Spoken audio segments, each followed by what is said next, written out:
Hello, driving intelligence community. I finally fixed up all the front suspension elements of this 1985 Mustang SVO, including replacement of the caster camber plates, putting the proper front sway bar on, and also doing a lot of work on the tie rod ends. Now I need to get initial alignment because changing all those items destroyed alignment on the car. I'm going to use this tool, some twine and some jack stands, and a ruler to get this initial alignment set up. I'm going to show you how I get that done.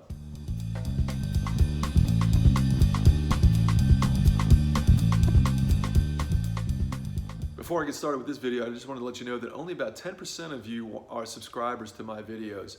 That's a whopping 90% that are not subscribers. And if I just had a few of those that would be a subscriber, hit that subscribe button, hit the like icon, it would really help my channel.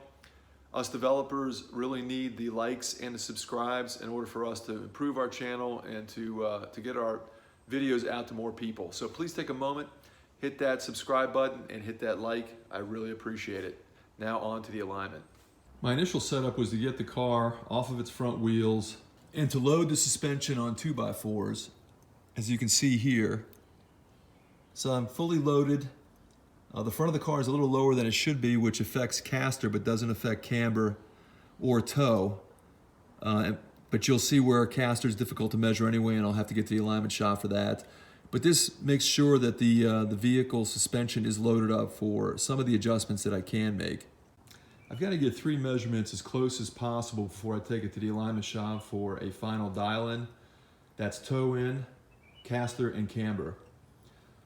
It's generally felt like that the Fox Mustangs from the factory do not allow for caster and camber adjustment, maybe minor with some movement of the top of the strut.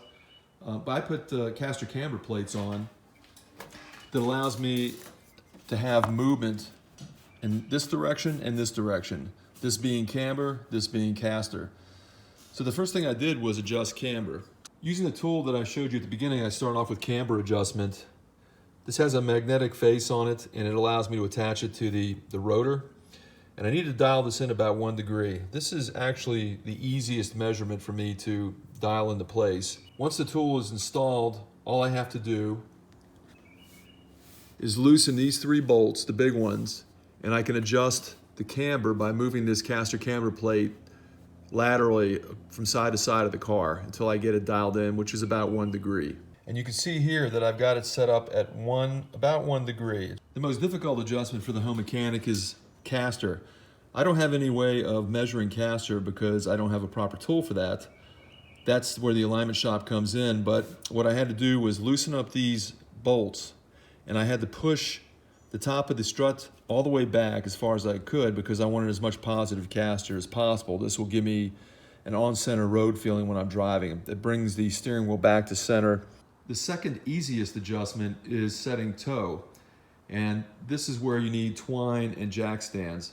I actually ran twine all the way to the back of the vehicle using jack stands and ran that twine right along the edge of that tire.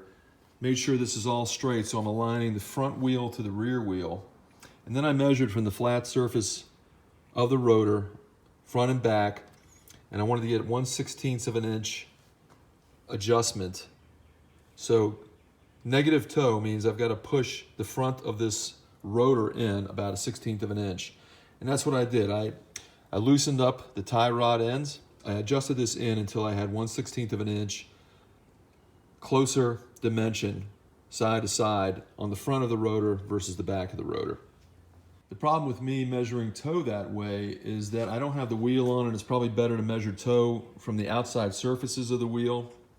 But I needed to take the wheel off in order to do these measurements and set it up for at least my initial alignment. So 1/16 of an inch is good. It might be a little too much given that there might be more once you get out to the outer radius of the wheel.